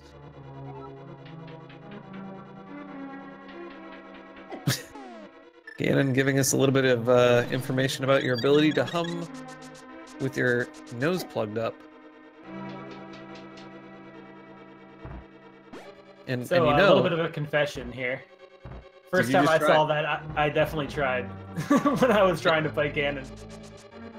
And were you able to? Absolutely not. It's story checks out. Ganon tells the truth sometimes. It's a proven fact right there. Not gonna lie, when I added that, I legitimately had to check myself. I'm like, wait, that can't be true.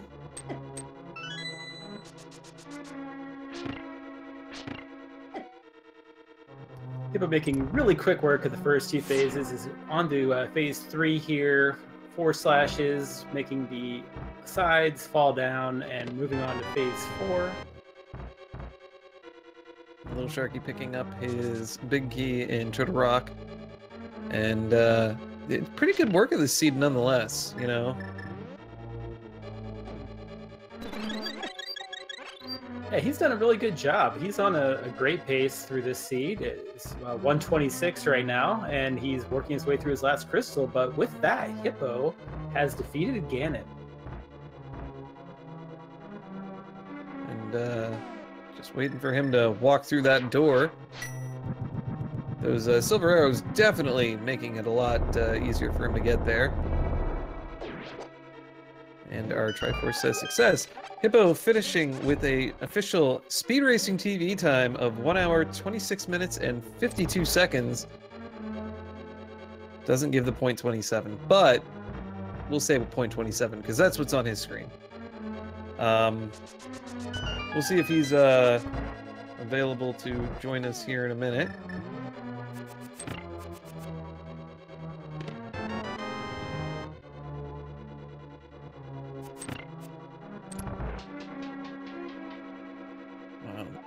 Yeah, I'll go check it on him, and we'll sit here and we'll definitely keep going with LilSharkie, who's just now gonna be did not check the big chest.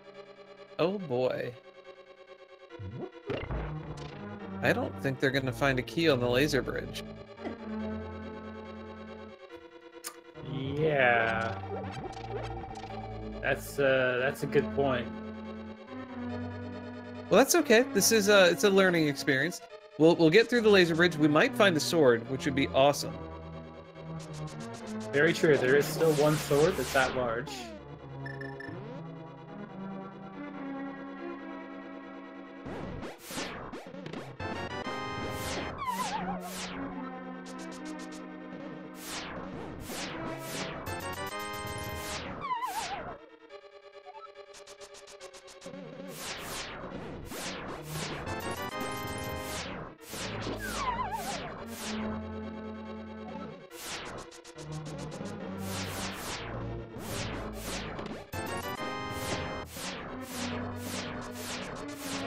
But unfortunately, it's not here on Laser Bridge, so LilSharkie will have to backtrack here, back to the big chest.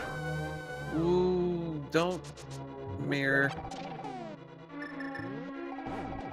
Okay, or mirror. If you, it's much faster to actually backtrack from where they were on the bridge than it is to re-go through this half of the dungeon. Yeah, you think that second half is long, but it's really not. It's pretty quick, and going this way, you have to deal with those large pipe cutscenes, and it is a little bit longer going this way. All right, well, we're going to bring Hippo in here in a second, so 1 second. And, Hippo, GG on your race. We'll, wait for you to unmute yourself.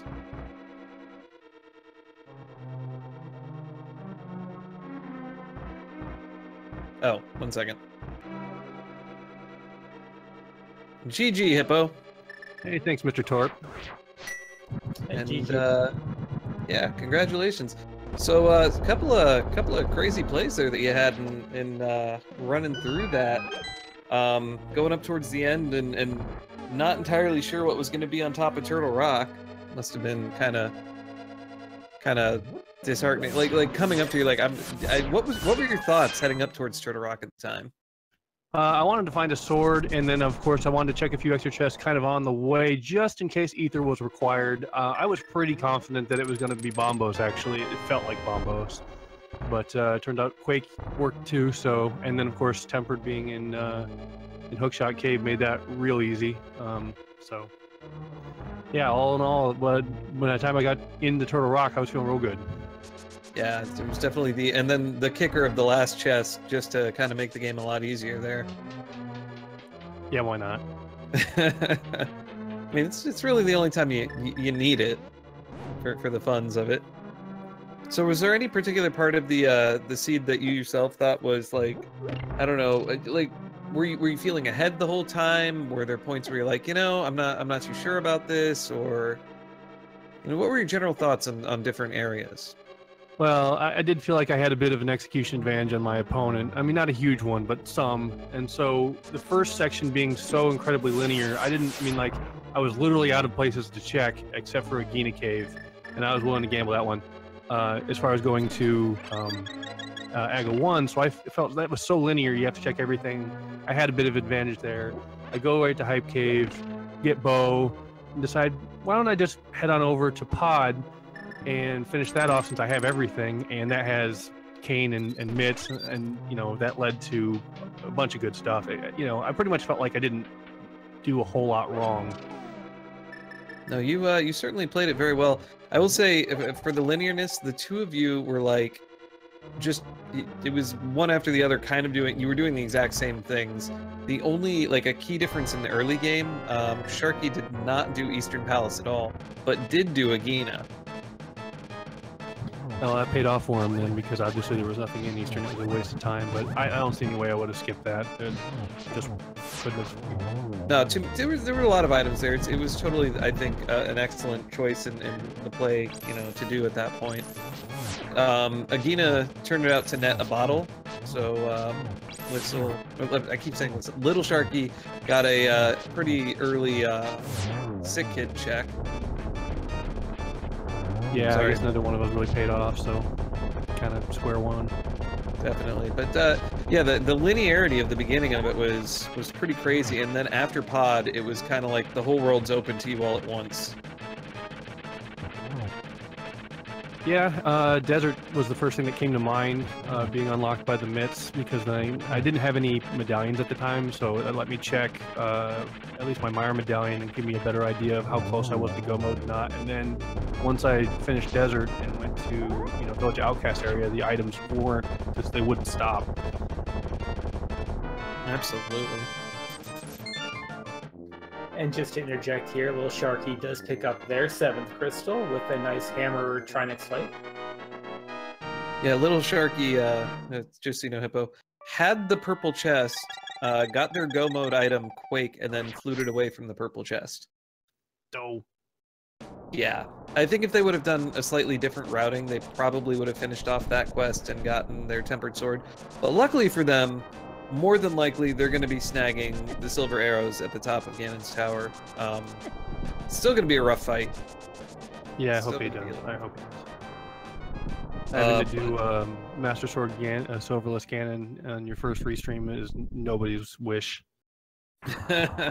Absolutely not. It is a tough one. I think in the very first tournament, I got the joy of learning Silverless Master Sword Ganon on in the race for the first time ever. It was 45 minutes of not much fun, but we all learn at some point, I think, is what ends up happening over time. And it seems like you've taken it out on us for pretty much the rest of the time since, right? Oh, you know it. You know it. All right. Do you have any final thoughts? Well, we're going to go ahead and finish commentating up LilSharkie, but do you have any final thoughts? I just wanted to say thank you very much to you two for volunteering for this. I was very flattered when I saw you guys put yourselves in. And of course, thanks for Nifboy and Skipsy for what they did to make this race happen as well. And see you guys later. Thanks very much. Thank you so much. You have a Thank wonderful you. day and enjoy your win. All right. Go ahead and, we're gonna go ahead and continue on with Sharkie, who's making his way up to the room north of the Stolfos, or with the Stolfos. And snagging some of these. So, Kakariko, do you think he's gonna go ahead and check for a sword further through the dungeon? You think go on to Ice Armos probably? You know, I think he's executed well enough throughout this seed that I think he probably has done Master Sword Silverless before at some point, and while not looking forward to it, I don't think he's going to be checking the extra chests. Okay. Yeah, I think there's a certain point where you're just hoping. You're hoping for a better sword the entire time you're kind of going up the tower, but you're making peace with the idea that you might not be getting it. Yeah, absolutely. You're going through the stages of grief as you're checking these chests in Ganon's tower, and eventually you just come to acceptance, and it's all right, I guess we're gonna do this. Absolutely.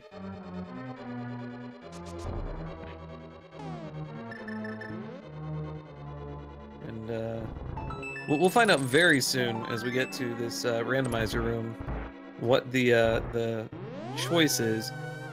I think it's an awful lot of warps to get over to Ice Armos. I would maybe consider checking the big chest. That would be one I would consider doing, but even then, that's a lot of time going through, I think, 2 or 3 more warps. He'll definitely check all 4 chests in this room, though, I'm sure of that. Yeah, absolutely, and all 4 on the climb. But oh, that dash, the initial dash there was should I keep checking or not? Yeah, he was indecisive for a brief moment there, but decided to mirror. So we do know he'll find the silvers, but no extra sword. Absolutely. So the piece has been made. But I mean, also it's what is this? 16 heart red mail Ganon. It could be worse. Yeah, and he also has 2 blue potions, so he has all the equipment he needs to make Master Sword Silverless, at least doable, if not, dare I say, as straightforward as it can get. Absolutely, it's basically 3 magic bars of cape, which it should be more than enough if you're patient and use it. The patience part would be in phase 2. You wait for a good spot where you can just spin to your heart's content, just a nice little, get you caught up against a wall and get double hits in there left and right.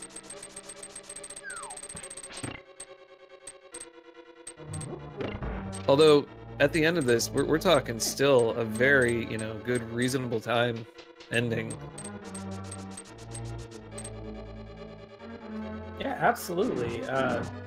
One thing the seed gave us that was nice is that the pendant dungeons really weren't required at all. Now, Hippo did make a dip into Eastern Palace, but other than that, they really weren't required. Now, on the other hand, they're, for the most part, they're quicker pendant dungeons. I mean, not Ice Palace, obviously, but Eastern and Skull Woods are not, the biggest skips in the game. Absolutely, and I think I'm gonna go ahead and apologize now for my earlier statements that Ice Palace had to have the value. It obviously did not have the value, but it could have. It could have had. It maybe has one sword upgrade. I don't know. You know, anything's possible. Yeah, maybe some reading material. I don't know, but not a whole lot. You know, we'll never know what was on Sahasrahla the whole time.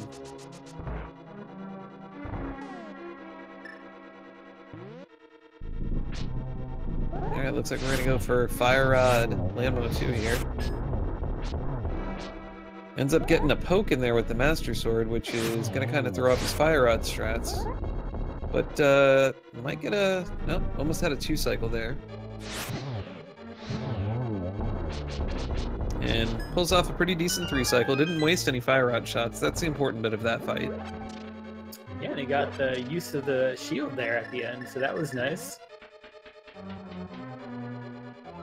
Finally got to see it be useful for something. It's got to block those shots. Now the first room with the Wizard Robes, not too hard. It's just walk in and drop the block and place it, you know, like, and just hit it at the right time. The second room can be a little more difficult, as we saw right there. He ended up getting 3 of the Wizard Robes with the block, but not getting the slash off. Yeah, there are a couple ways that room can go wrong. One, you can, you know, put the block in the wrong spot. Another one is you could explode the block too early and miss the one on the bottom left, or you can miss the slash like we saw there. So it's one of those. It's kind of like the God Pixel in Thieves Town. Once you kind of get a feel for it and understand what's going on, it turns out that it's not as bad, but there is a little bit of not in that particular case. There's no RNG involved in that one, but the God Pixel is, there's a way to get it relatively consistent. All right. So getting that, you know, third bottle and a key bottle, you know, with a fairy in it, that's going to really, you know, give you more confidence for this fight. Coming up. It's a bit high on the throw for the first bomb and the second bomb.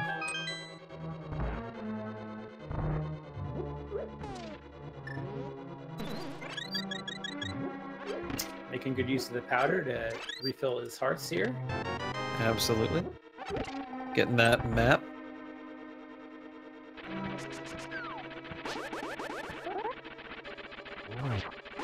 Although, I'm not gonna lie, if I were to open this final chest in the game, and I got, whew, almost falling off there, and I got silver arrows, I would kind of be like, all I really wanted was a sword, not this.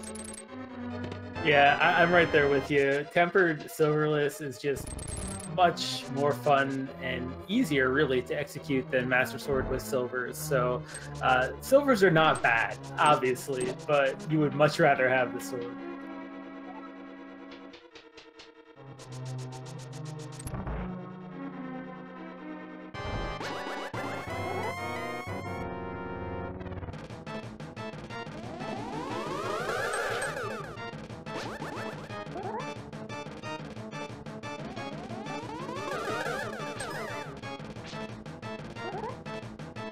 A little bit of a tough start here to the Aga 2 fight.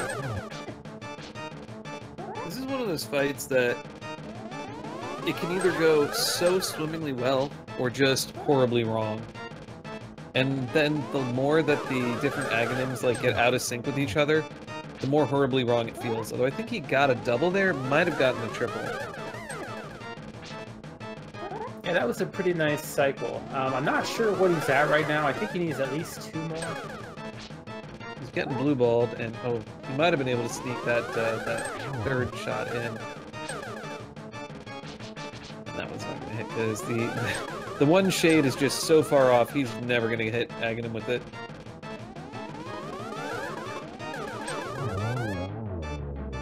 There we go. Picks off his 6th hit and going off to the Ganon fight.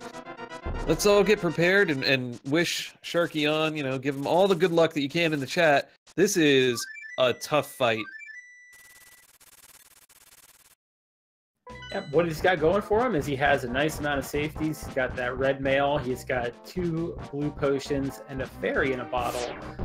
And he does have that cape to use. But, you know, even with all that, getting those 12 Master Sword spins in each of the first 2 phases, especially that second phase, can be very difficult. Absolutely. And I was surprised he didn't take a second to try humming. Okay, so there's a really good spot that you could kind of get in between the wall and Ganon and get a few double hits in. Not so much where he is right now.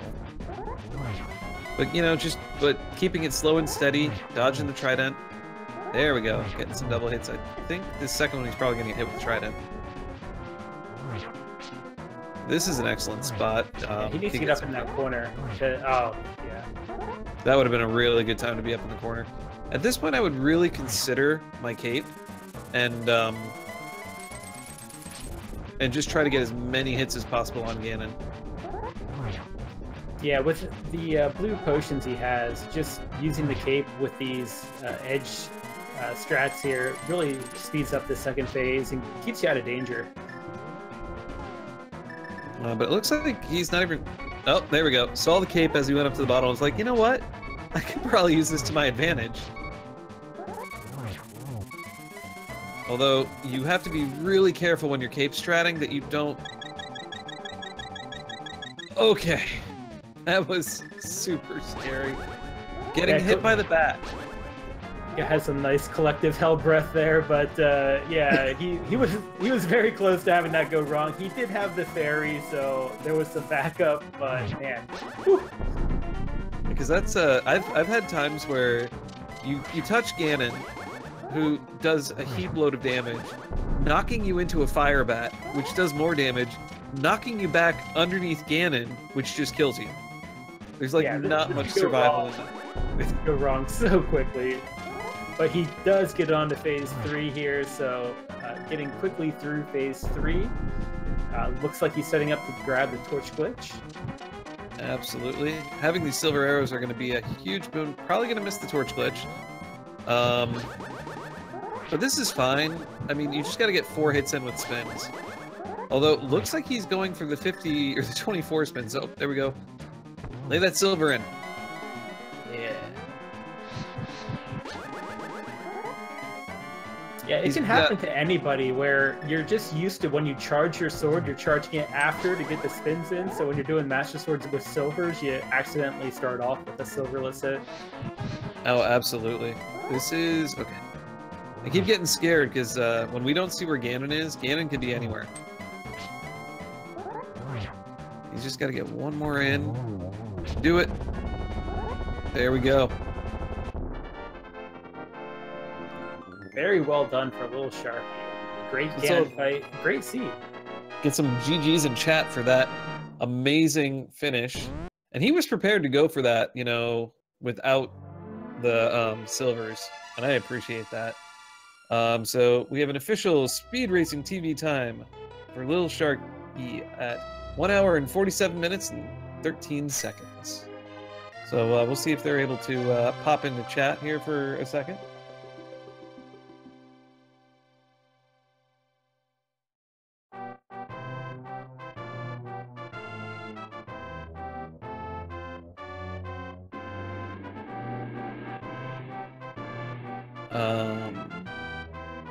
And also, if you've seriously, if you've enjoyed these runners, definitely give both of them a follow.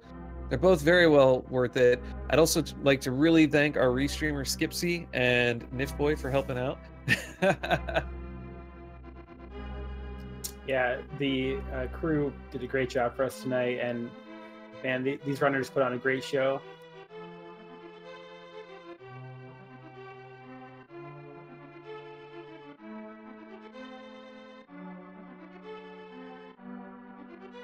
All right, I'm gonna bring him in here. LilSharkie.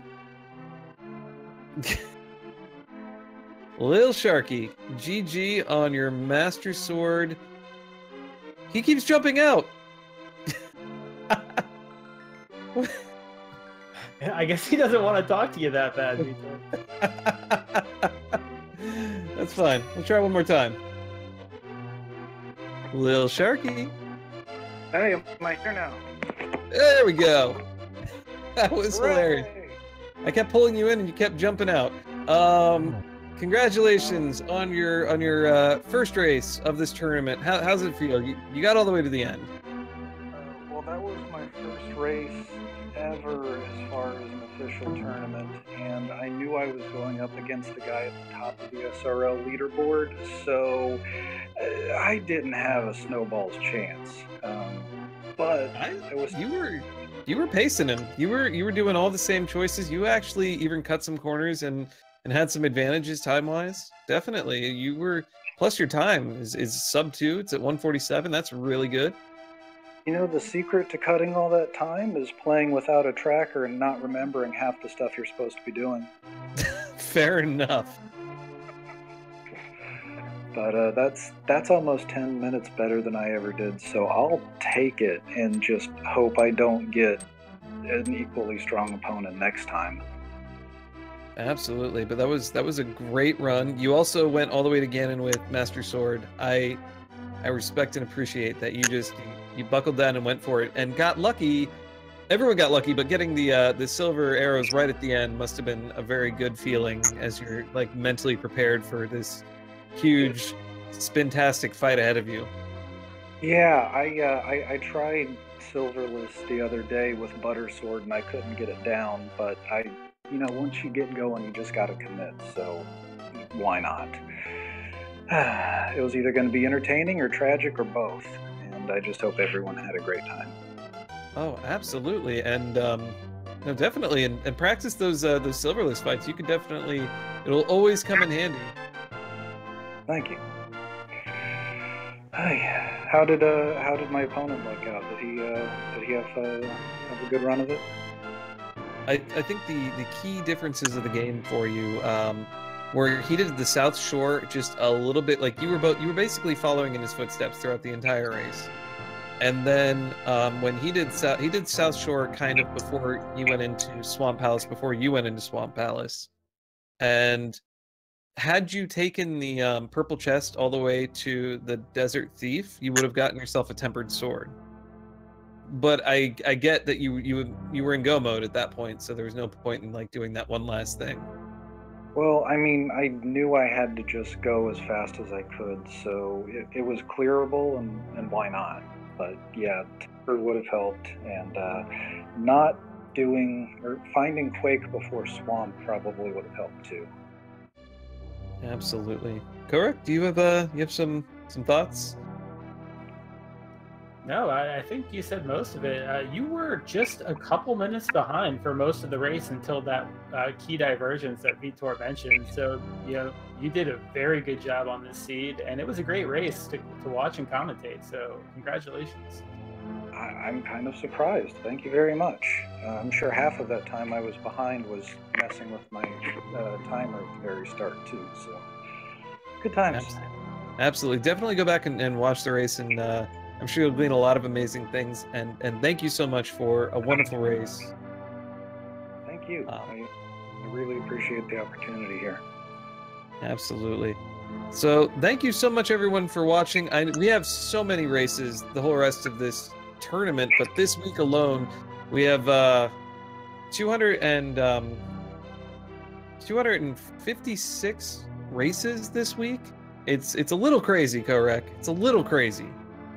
Yeah, obviously we're not going to get them all restreamed, but if we did, it would take you 3 weeks to watch all the races that are coming this week.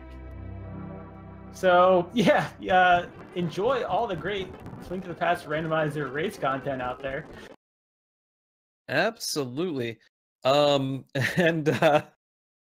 if you've been enjoying the commentary by Korek, definitely give this man a follow. He deserves it. He has been a wonderful person to work with through this, and he's been giving you guys all the insight and the amazing stuff that this game, it just helps when you're watching. It's amazing.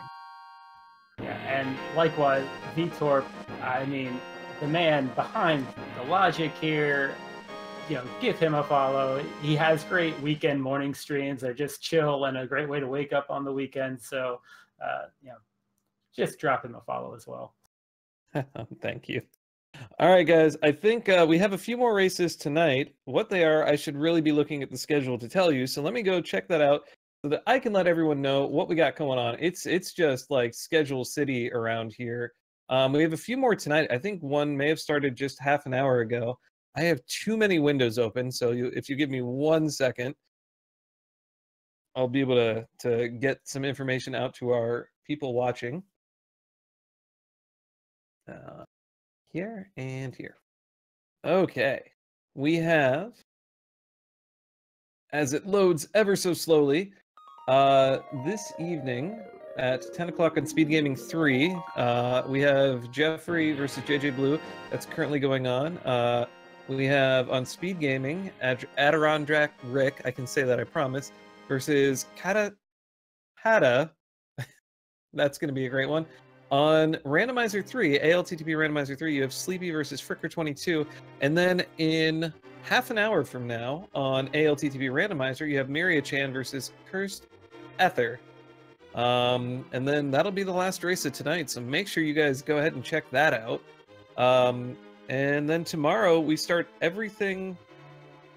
Well, maybe not. I guess there's a 12:15 race, if I'm reading this right. There is one more race on Speed Gaming 2 for you night owls, coming up in an hour and 45 minutes, if I can do math right.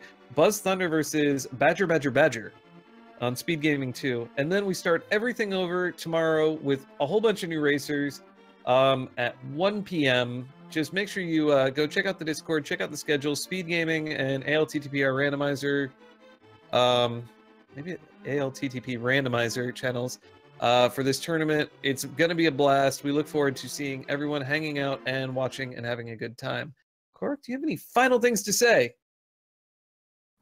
Wow, lots of great races tonight. Everybody just get your fill of Link to the Past Randomizer. You're going to have 7 weeks of Swiss, 7 weeks of brackets. So much randomizer, so much enjoyment. Thanks for sticking around, and we'll see you next time. Yep. Thank you, everyone.